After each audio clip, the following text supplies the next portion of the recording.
శ్రీ వారాహిదేవి జ్యోతిషాలయం. విద్య, ఉద్యోగం, వ్యాపారం, పెళ్లి, ఆరోగ్యం, నాగదోషం, సంతానం, రాజకీయం, వామాచార దోషం, భార్యాభర్తల మధ్య గొడవలు, అత్తాకోడళ్ల మధ్య గొడవలు, ప్రేమించి మోసపోవడం, స్త్రీ పురుషుల వశీకరణం, ధనం నిలకడ లేకపోవడం, మీ ఎటువంటి సమస్యలకైనా 24 గంటల్లో పరిష్కారం లభించబడును. నెంబర్ 1 వశీకరణ స్పెషలిస్ట్ పండిత్ పవన్ నంబూదిరి, కేరళ తాంత్రిక గురువు గారు. Phone number 9043637512. ఒక మంచి వార్త, ఒక చెడు వార్త రాబోతుంది. ఏమిటి ఆ వార్తలు? ఏం జరగబోతుంది? గ్రహస్థితిలో ఎటువంటి మార్పు కలగబోతుంది? గోచారం ఎలా ఉండబోతుంది? మిగిలిన అంశాల పరంగా ఈ రాశి జాతకులు ఎటువంటి ఫలితాలు పొందుకోబోతున్నారు? అన్ని వివరాలు వీడియోలో చూసి తెలుసుకుందాము. వీడియో మీకు నచ్చితే తప్పకుండా ఒక చిన్న లైక్ చేసి మమ్మల్ని సపోర్ట్ చేయండి. ఇక ఆలస్యం లేకుండా వీడియోలోకి వచ్చేద్దాము. ఈ రాశి వారికి పరోపకారం చాలా ఎక్కువ ఉంటుంది. తక్కువగా మాట్లాడతారు, ఎక్కువగా గ్రహిస్తారు.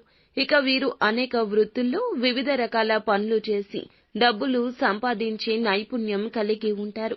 ఇక వ్యవసాయం, యంత్ర రంగంలో కూడా వీరు పనిచేయడం, అలాగే నాయకత్వ లక్షణాలు కలిగిన వీరు ఇటువంటి రంగాల్లో ప్రవేశం చేయడం, లేదా మీ మాటకు ఎక్కువగా పదును కలిగే అంశాల్లో మాట్లాడడం, ఇలాంటి పనులు అన్నీ కూడా చేస్తూ ఉంటారు. ఈ రాశివారు దాన ధర్మాలు చేయడంలో కూడా ముందు వరుసలో ఉంటారు. అవసరం అనుకున్నప్పుడు డబ్బులు విపరీతంగా ఖర్చు పెడతారు. కానీ ఏం చేసినా చాలా పగడ్బందీగా చేస్తారు. ఒక్కసారి ఎవరినైనా ప్రేమించారంటే జీవితాంతం వారిని విడిచిపెట్టరు. కష్ట సుఖాల్లో తోడుగా ఉంటారు. కుటుంబ జీవితం మాత్రం అంత సంతృప్తికరంగా ఉండకపోవచ్చు. చిన్న చిన్న అనారోగ్య సమస్యలు వీరికి పొంచి ఉన్నాయి. ఇక ఈ రాశిలో జన్మించిన వారు మంచి మనస్తత్వం ఉంటుంది. ఇదే వీరికి కష్టము.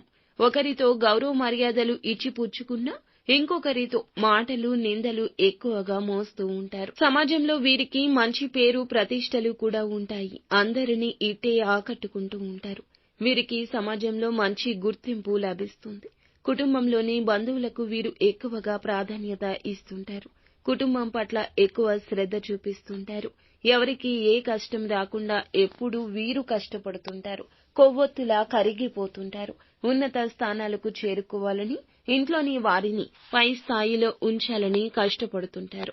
ఈ రాశిలో జన్మించిన వారికి ఈ రోజున మాత్రం ఇలా ఒక మంచి వార్త, ఒక చెడు వార్త వస్తుంది. మరి ఈ సమయంలో వీరికైతే ఎలాంటి మంచి వార్త, ఎలాంటి చెడు వార్త రాబోతుందో తెలుసుకుందాము. శుభవార్త వచ్చేసి ఈ రాశిలోని వారు ఉద్యోగం లేక ఎవరైతే బాధపడుతున్నారో వారికి ఈ సమయంలో మంచి ఉద్యోగం అయితే రాబోతుంది. అలాగే ఉద్యోగంలో ఉండి ప్రమోషన్ రావడం లేదని ఎదురు చూస్తున్న వారికి కూడా ఈ సమయంలో మంచి ప్రమోషన్ అయితే రాబోతుంది. గతంలో మీరు ఎవరికైనా ఇచ్చిన డబ్బు తిరిగి రావడం లేదని బాధపడుతున్నారా? ఈ సమయంలో ఆ డబ్బు మీ చేతికి తిరిగి రావడం జరుగుతుంది. ఇక ఇలాంటి శుభవార్తలు అయితే ఈ సమయంలో వినబోతున్నారు.